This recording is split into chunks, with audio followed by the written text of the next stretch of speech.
Hello, welcome to CET 4884. In this session, we will address the organization or business need for information security. The session will discuss the threats posed to information security and the more common attacks associated with those threats. We will be able to differentiate threats to information within systems from attacks against the information within systems.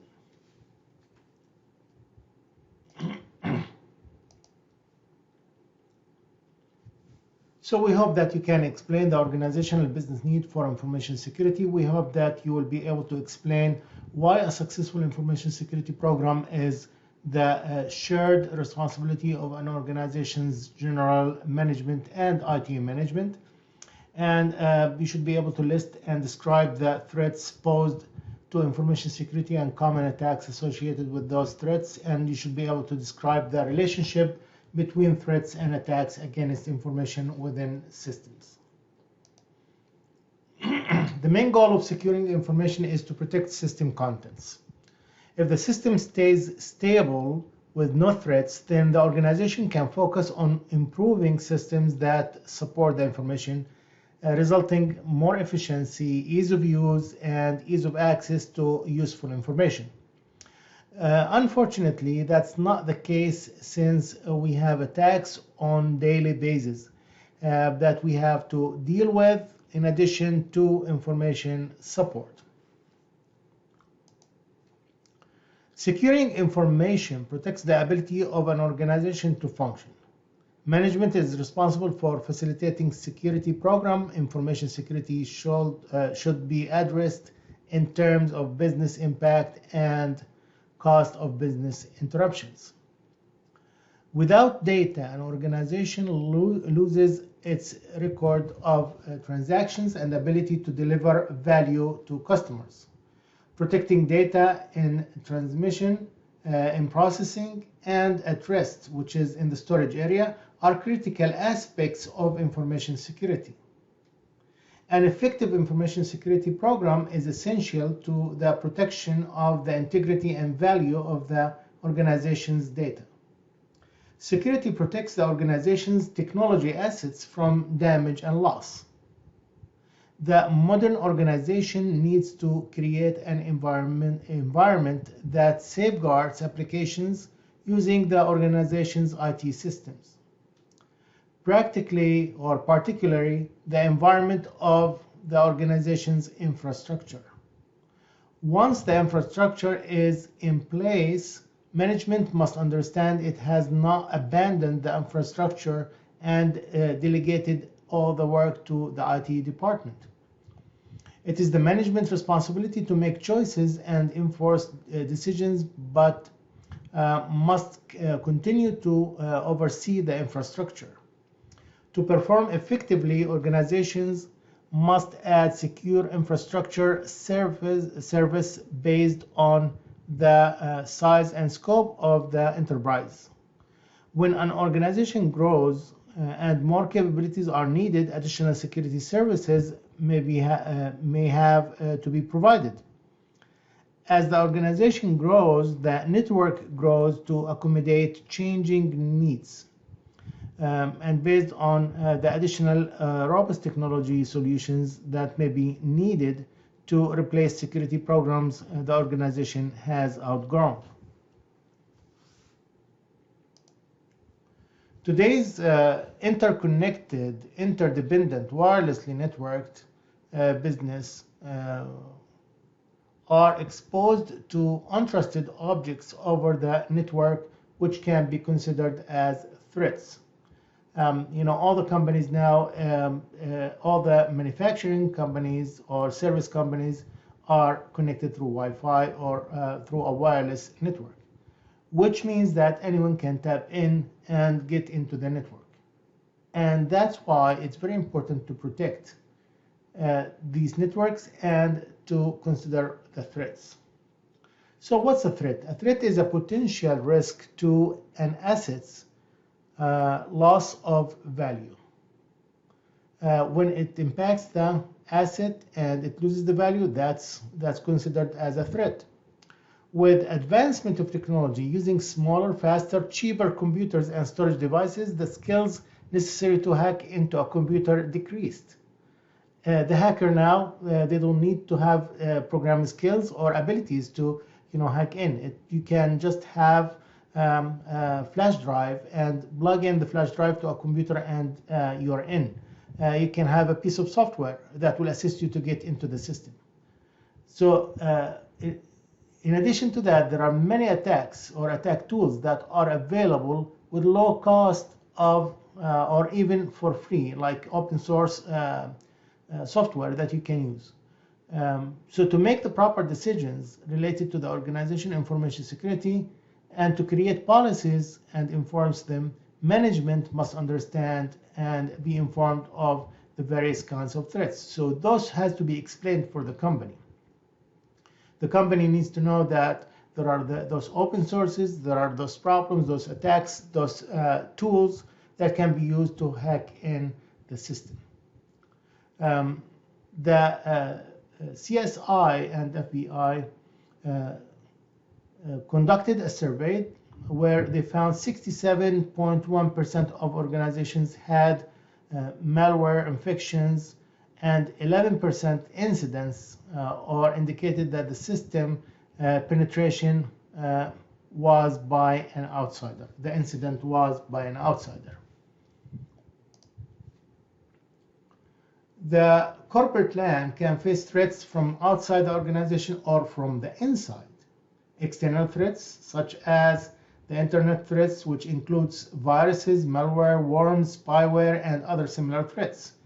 And there's the denial of service, the unauthorized users, the hackers. All these are coming from outside. And then you have the national disasters, which is like floods, storms, hurricanes. All these are considered as also a threat to the service or to the organization information security. Also the man-made disasters like fire, power outages, and other accidents. While internal threats can be as a result of employees' practice and errors, systems failure of protection or information leakage or installing unauthorized software, hardware threats such as theft and unauthorized access, and other internal threats from consulting or contracting jobs that had a contract with the organization and, for example, copied unauthorized information. So all these are considered as internal threats that can be considered or should be considered when I'm dealing with information security. In general, we can identify 5 categories of threats. We have the unintentional acts, which is, we know that employees are making mistakes, but they are threat, but they are unintentional acts by the employees. Unintentional acts. And we talked about the flood and the storms and the hurricanes. That's natural disasters. And then we have the technical failure, like hardware failure or malfunction. And then we have management failure, which is the failure of management to implement the policies and rules in the company, or actually to establish the correct policies and to establish a correct program for training the employees. And then we have deliberate acts, and that's the act of hackers that will get into the system. So the unintentional acts, such as the human error, which could include the shoulder surfing, which is explained in a few slides, you will see it. The carelessness with laptop and portable computing devices that holds company's information, also explained later.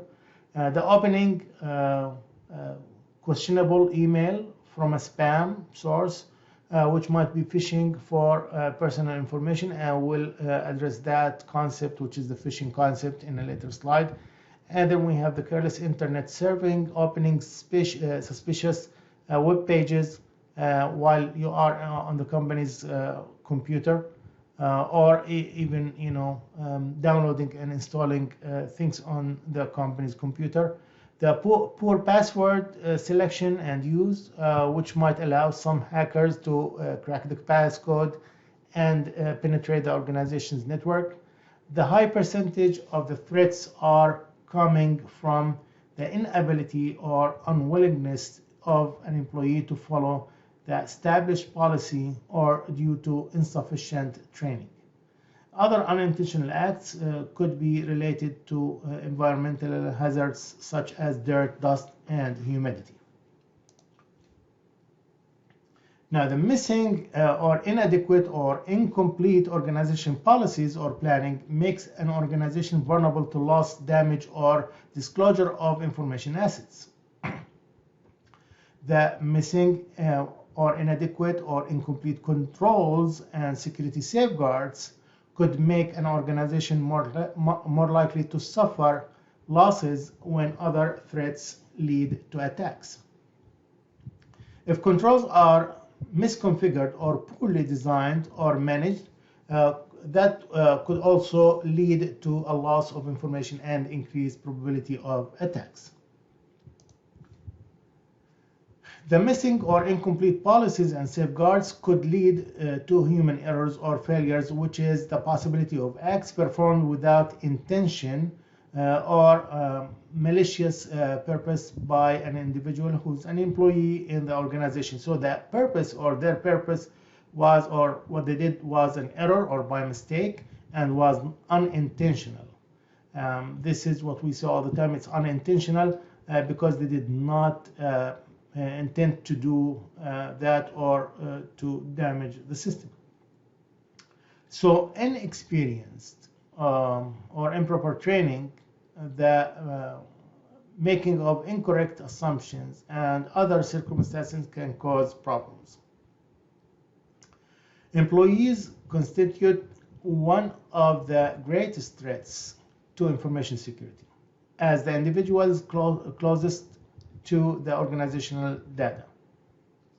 Employee mistakes can easily lead to the following problems. Revelation of classified data, entry of erroneous data, you could enter the wrong data in the system, accidental deletion or modification of data, that could happen, that the employee could delete a record by mistake or could modify a record by mistake, storage of data in unprotected areas, just save it on an Excel sheet in some place or computer that's not protected, and the failure to protect information. Many threats can be prevented with controls ranging from simple procedures such as requiring the user to type a critical command twice to more complex procedures such as the verification of commands by a second party. A very common human error that none of us actually pay attention to is the shoulder surfing, which occurs when the attacker watches another person's computer screen over the person's shoulder. Particularly dangerous in public areas such as airports. When you are sitting in the airport and somebody behind you, they could see your password, they could see some of the information that you're working on. So you have to be careful with that. Commuter trains, when you are in a train, and in airplanes.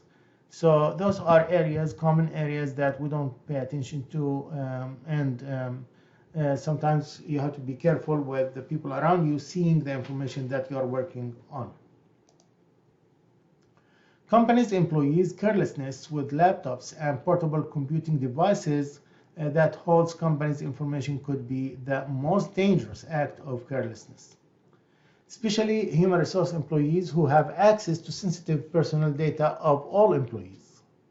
Another group who could pose danger on companies' assets are MIS or Management Information System employees who not only have access to sensitive personal data, but control the means to create, store, transmit, and modify these data. They are the administrator of the company. They know how to, or they can get to the database, they can get to other information, they can get to the storage area where we store all the information, they can get to the even the creation of the database, so they can get into areas where no other employees can get. So if their devices or accounts got into the wrong hands, that could be a major problem for the company.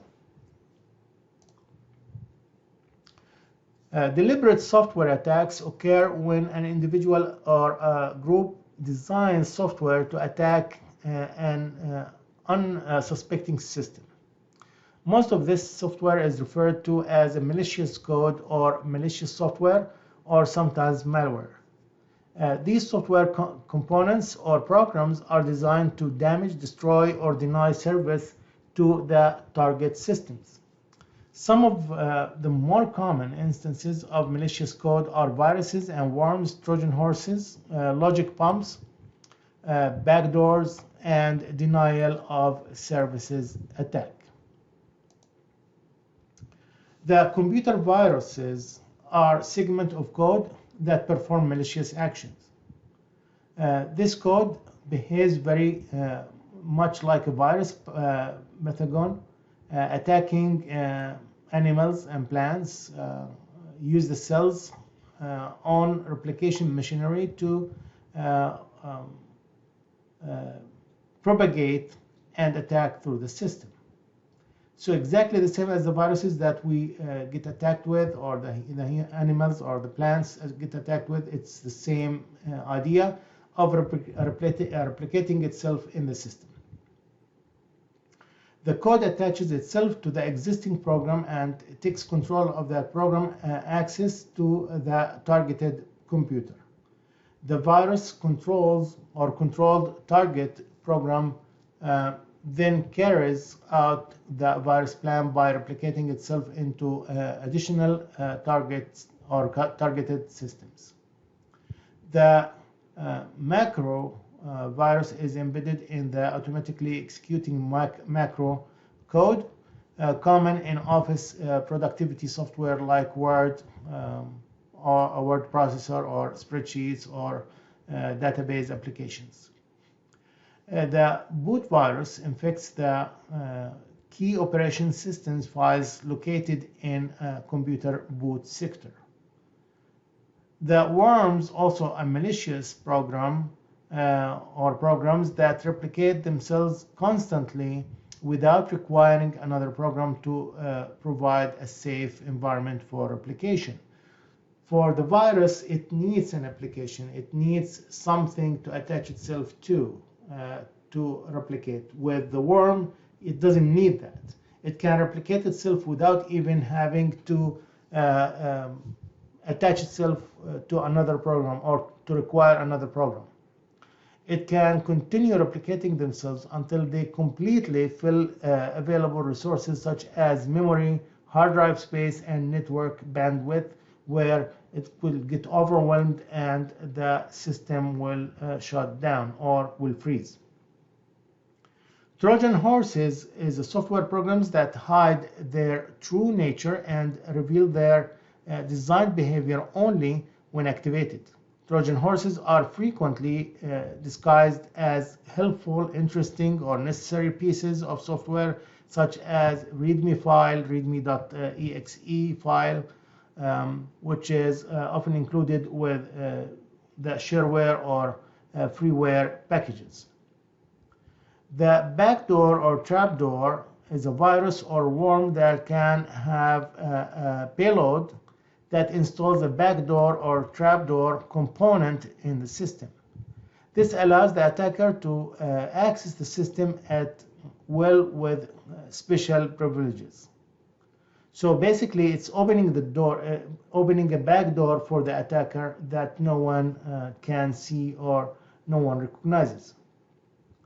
The polymorphism is a threat that can change or that changes its apparent shape over time, representing a new threat not detectable by techniques that are looking for the pre-configured signature. These threats actually evolve, changing their size and appearance to elude detection by antivirus software programs, making detection more of a challenge. The virus and worm hoaxes, as frustrating as viruses and worms are, perhaps more time and money is spent on resolving the hoax than the virus itself. Will meaning people spread the viruses and worms when they send email warning of fictitious or virus-laden threats.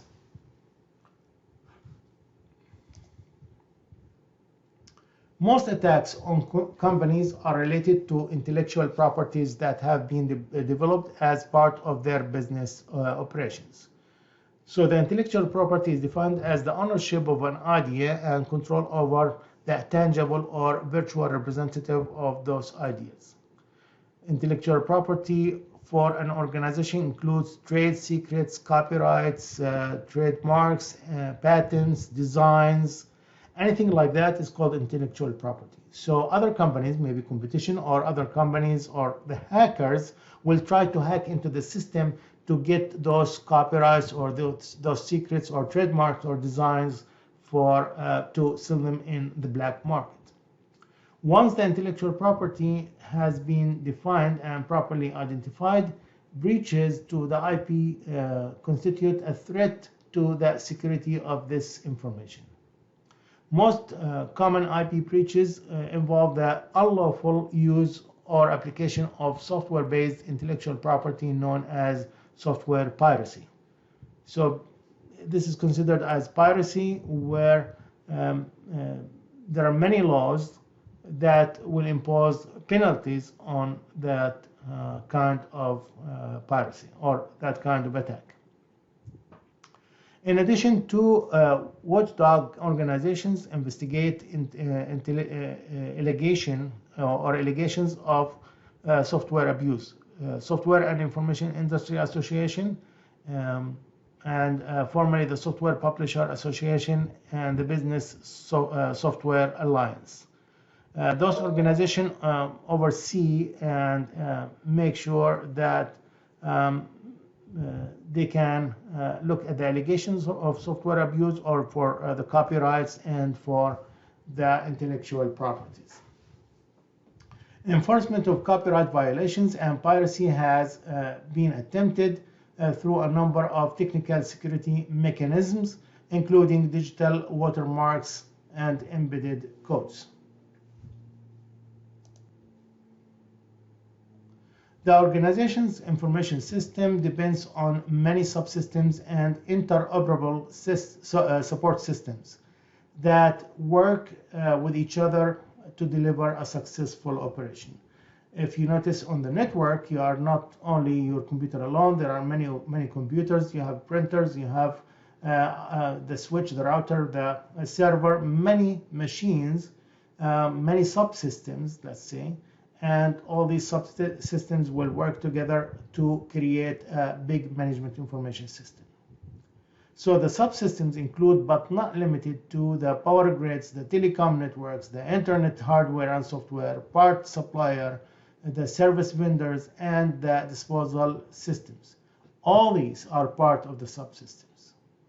So the internet service, communications, and power irregularities are three sets of service issues that dramatically affect the availability of information and systems in general, which will be addressed in the next slide. Look at the importance of internet service now and how we use it, the communications and how we use it, power and the use of power grid and how it's been used. So all these are going to impact the system. As a result, any attack on the company's information or breach into the system, products and or services are not delivered to customers as expected. That will impact the company's performance, the company's production, if it's like manufacturing company, or the company's services. And that will be called as potential deviation in quality of service by service providers. So for the internet service issues, for organizations that rely heavily on the internet and the web to support continued operations, the threat of potential loss of internet service can lead to a considerable loss in the availability of information. Many organizations have sales staff and telecommunicators working at remote locations and using the network, using the internet. When an organization places its web servers in the care of a web hosting provider, that outsourcer assumes responsibility for all internet services as well as for the hardware and operating system software used to operate the website. If I have my services with Amazon, Amazon is the one responsible for keeping the hardware and the software updated, making sure that everything being protected. That third party is the one responsible for that. The communications and other service providers issue, other utility services can impact organization as well. Among these are telephone, water, wastewater, trash pickup, cable television, natural or propane gas, and custodial services. The threat of loss of these services can lead to the inability of an organization to function properly. The power irregularities. The threat of irregularities from power utilities is common and can lead to fluctuations such as power excess or excesses, the power shortages, and power losses. In the United States, buildings are fed 120 volt 60 cycle power, usually through 15 and 20 amp circuits. Voltage levels can spike, monetary increase or surge, and this is prolonged service or increase, can sag, which is monetary low voltage, or brownout, prolonged drops, can fault, monetary loss of power, or blackout, prolonged loss. And those are, since this is sensitive electronic equipment involved, especially networking equipment, computers and computer-based systems are susceptible to these fluctuations, and the controls can be applied to manage power quality, where we can make sure that we are protecting these irregularities by having like either generator that can kick in and make the power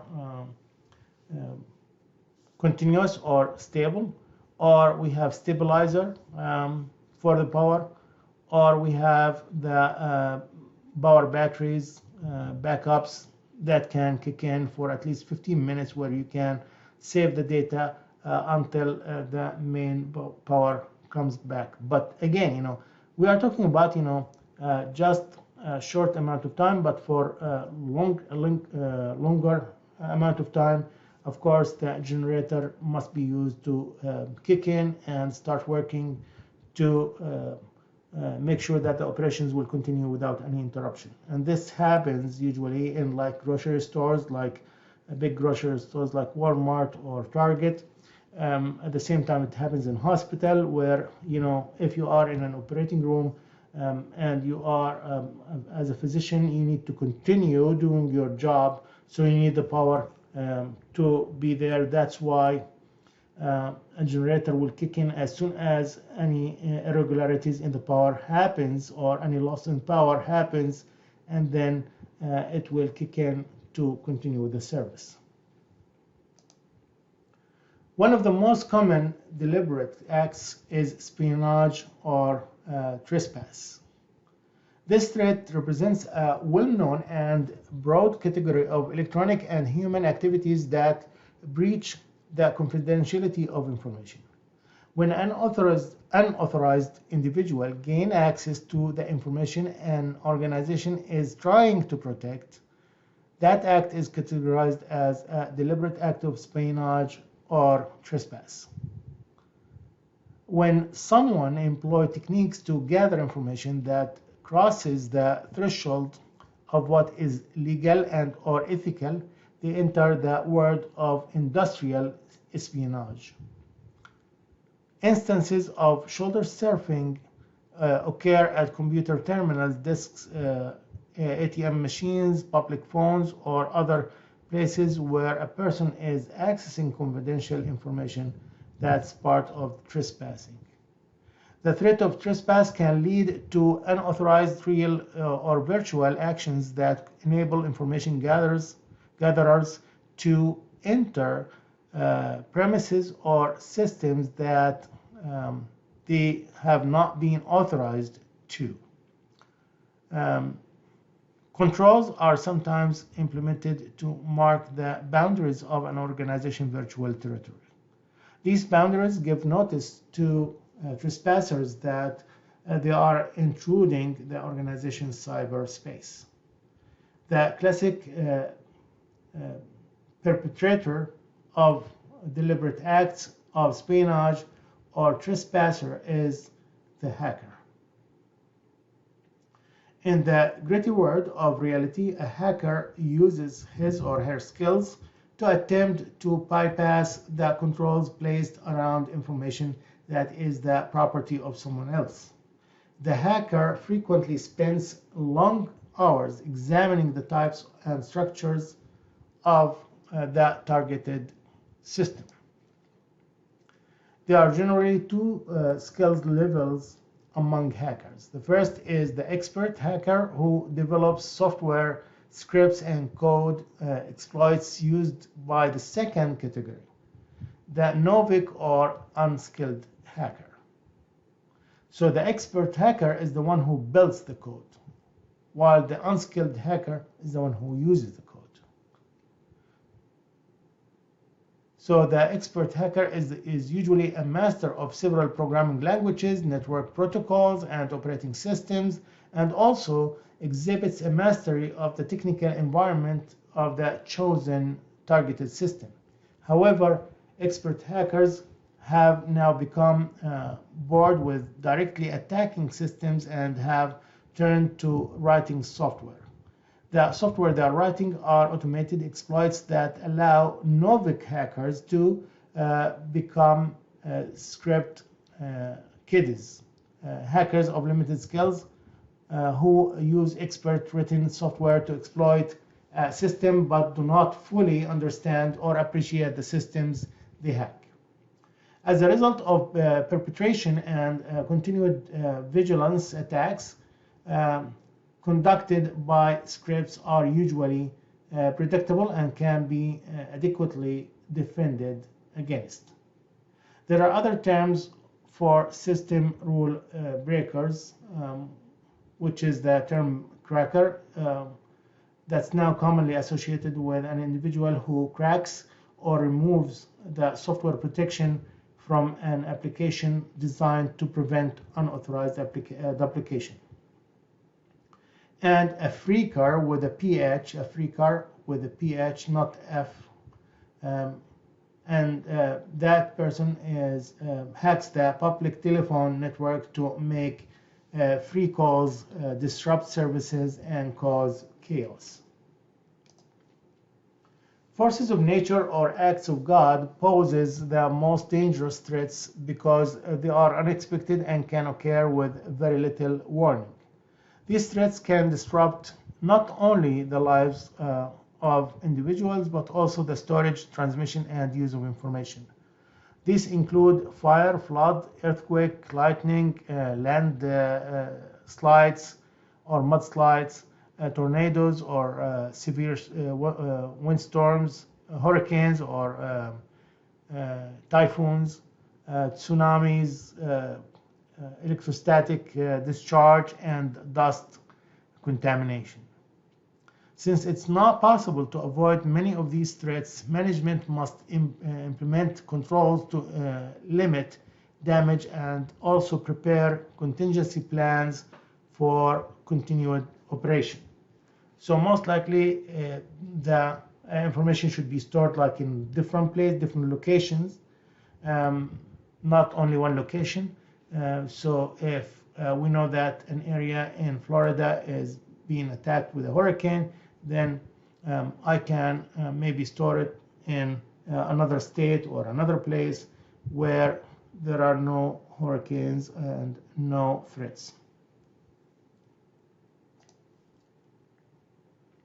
Another common deliberate action is extortion, which happens when an attacker or formerly trusted insider steals information from a computer system and demands compensation for its return or for an agreement to not disclose the information.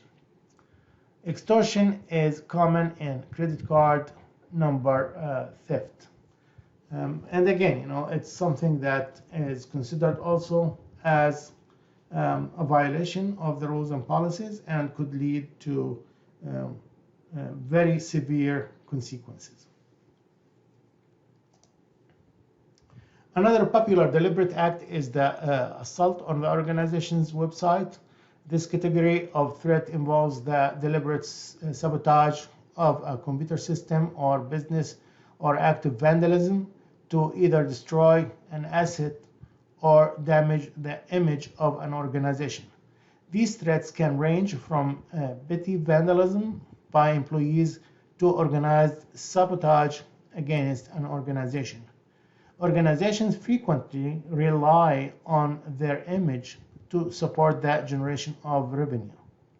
So if an organization's website is defaced, drop in consumer confidence is probable, reducing the organization's sales and net worth. Compared to website defacement, vandalism with a network is more malicious in intent and less public.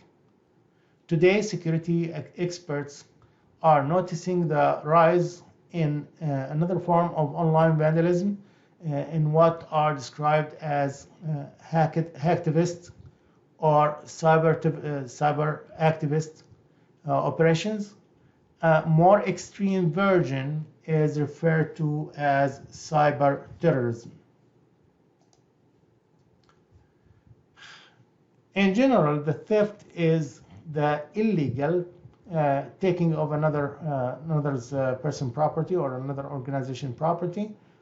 Within an organization, that property can be physical, electronic, or intellectual property. The value of information suffers when it's copied and taken away without the owner's knowledge or permission. Physical theft can be controlled quite easily. A wide variety of measures can be used, from simple locked doors, which is what we call physical security, to trained security personnel and the installation of alarm systems. All these are considered as physical security. The electronic theft, however, is a more complex problem to manage and control. Organizations may not even know that it's been happening or it's happening right now. In the next session, we will continue our discussion about the other types of threats to the organization information system and how it works. So I will stop here and then we will continue next session. That will be all for this session. If you have any questions, please let me know. Have a great day.